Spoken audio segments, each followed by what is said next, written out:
सिंह सुवन पुरुष वसन कदली फलत एक बार तरिया तेर अमीर हट सड़े न दूजी बार। हमीर 1282 से 1301 तक इनका शासनकाल रहा है। के बारे में अपन को जानकारी कुछ ग्रंथों से मिलती है, जिसमें पहला ग्रंथ है हमीर हट। इस ग्रंथ को लिखा था चंद्रशेखर ने।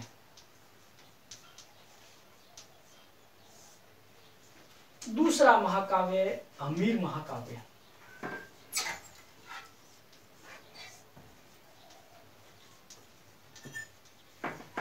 जिनको लिखा था नयन चंद्र सूरी ने।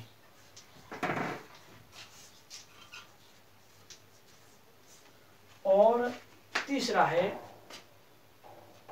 हमीर रासो,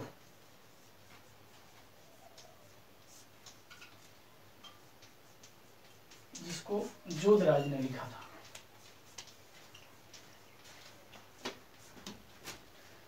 तो हमीर के बारे में इन 3 ग्रंथों से अपन को जानकारी मिलती है। पहला हमीर हट, जिसके लेखक है चंद्रशेखर। दूसरा हमीर महाकाव्य, जिनको लिखा था नयन चंद्र सूरी ने। और तीसरा है हमीर रासो, जिसके लेखक जोधराज है। कहीं कहीं पर इस पुस्तक के लेखक सारंगधर को भी बताया जाता है। सारंगधर को भी कहीं कहीं इस पुस्तक के लेखक बताया जाता है। हमीर पढ़ने से पहले अपन को हमीर शासक थे रणथंभौर दुर्ग। दुर्ग का नाम है रणथंभौर। रणथंभौर वर्तमान में सवाई माधोपुर में स्थित है।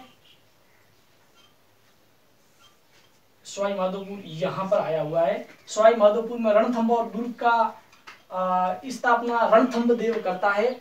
लेकिन हमीर चौहान था, ये पृथ्वीराज चौहान के पुत्र थे। जब अजमेर में पृथ्वीराज चौहान शासक थे, तब 1191 में तराइन का प्रथम युद्ध हुआ, जिसमें गौरी और पृथ्वीराज चौहान के बीच में हुआ, जिसमें पृथ्वीराज चौहान ने गौरी को बुरी तरह पराजित किया। सन 1192 में पुनः तराइन का द्वितीय युद्ध गौरी और पृथ्वीराज चौहान के बीच में हुआ, जिसमें गौरी की विजय होती है और अजमेर पर मोहम्मद गौरी का शासन स्थापित हो जाता है। तो महाराणा प्रताप पृथ्वीराज चौहान तृतीय का पुत्र था हमीर। वो हमीर इधर अपनी शाखा की स्थापना करता है और रणथंभौर दुर्ग के अंदर है जो अपना शासन 1282 के अंदर ग्रहण करता है।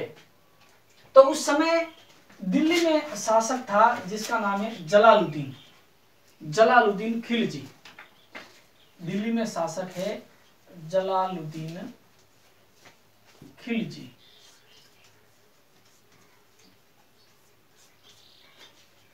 सर्वप्रथम जलालुद्दीन विस्तारवाद की नीति के कारण रणथंभौर दुर्ग पर आक्रमण करता है।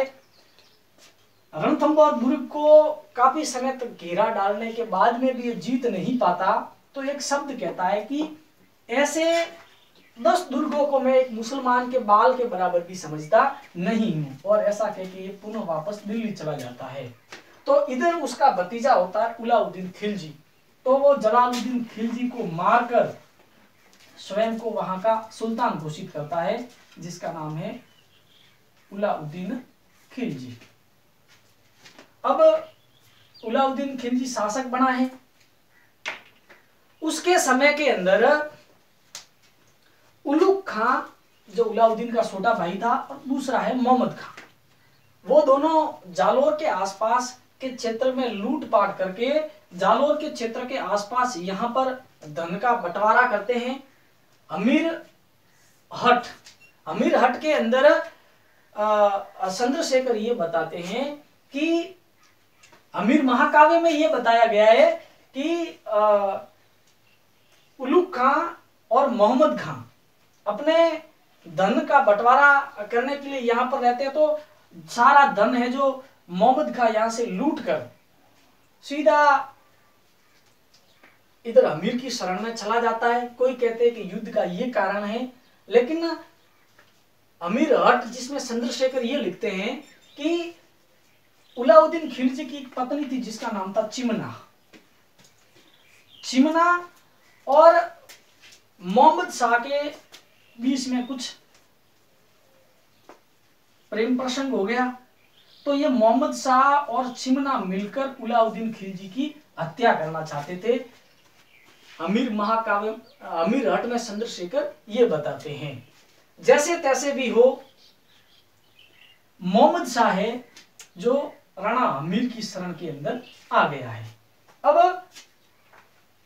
अलाउद्दीन वहां से मैसेज भेजता है कि भाई तू मेरे शत्रु को छोड़ दे, लेकिन राणा अमीर बड़ा अटल होता है अपनी जीत पर कि मैं अपने शरण में आए हुए शरणार्थी को दुश्मन के हवाले नहीं कर सकता। तो इससे परेशान होकर अलाउद्दीन खिलजी एक सेना भेजता है रणथंभौर दुर्ग को जीतने के लिए। तो उस सेना का नेतृत्व करता है उलुग खां। जब राणा अमीर को इसका पता चलता है तो यहां पर एक रणथंभौर दुर्ग के पास में एक जाहिन दुर्ग है, जाहिन दुर्ग, या कहीं पे इसका नाम जाहिन दुर्ग भी मिलता है। तो इस दुर्ग को रणथंभौर दुर्ग की कुंजी भी कहा जाता है। तो यहां जाहिन दुर्ग से धर्म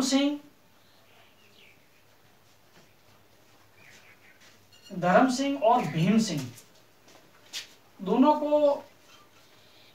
उलुग खां की सेना का सामना करने के लिए भेजा जाता है। बनास नदी के तट पर उलुग खां, धर्म सिंह और भीम सिंह दोनों के नेतृत्व में बड़ा घनघोर युद्ध होता है, जिसमें धर्म सिंह और भीम सिंह की विजय हो जाती है। लेकिन वापस लौटते वक्त धोखे से उलुग खां आक्रमण करके भीम सिंह की हत्या कर देता है। उसके बाद में वापस अगला आक्रमण उलुग खां और नुसरत खां के नेतृत्व में अलाउद्दीन खिलजी करता है। बार बार आक्रमण करने के बावजूद भी अलाउद्दीन खिलजी को सफलता नहीं मिलती है।